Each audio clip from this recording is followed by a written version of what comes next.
Hi, I'm Jonny Tarr and you're watching SanDiegoMusic.tv. Well, I've been playing music. It started when I was 7 and my mother decided she wanted piano lessons, so she got me some, but I just hated it. But then when I was about 11 or 12, something in me changed and I realized that if I maybe played something like a saxophone, then girls might be interested in me. So I managed to talk my parents into buying me a saxophone, and it all kind of spiraled from there, really. So saxophone was my first instrument, and then a bit of piano, guitar came then, and I've always sung, so the way I put things together like this is just basically a byproduct of me being a control freak, I think. I played a lot back home before moving here, and I basically got a little bit fed up with other musicians who weren't very reliable, so I decided to try and do as much of it as I could by myself, just for practice's sake, and I found that I could kind of make whole songs. So if I didn't know how to play an instrument, I'd learn it. I ended up in San Diego.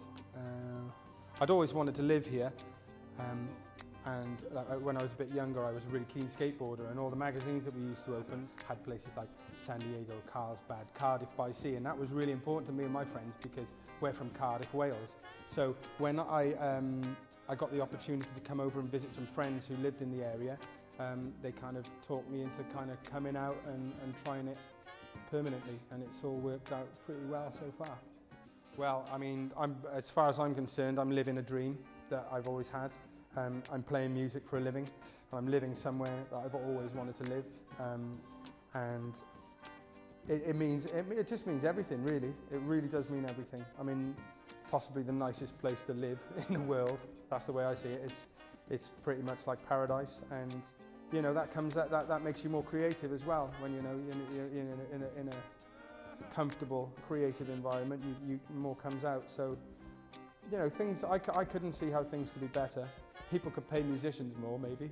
Well, what's really nice for me is, first of all, I didn't realise what a massive reggae scene there was here, and I am involved in a couple of reggae, especially a band called Shoreline Roots. Check them out. But the thing that I do personally solo, it's nice for me because it seems to be very unusual, if not unique. I don't think anyone around here is doing quite what I'm doing.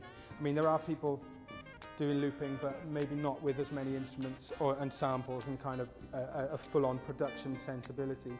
But that's what's nice for me, because people kind of go, wow, what's he doing? And that's nice for any artist to feel like, oh wow, they're taking an interest, and it makes you play better, and it makes you write better, and it makes your job worthwhile.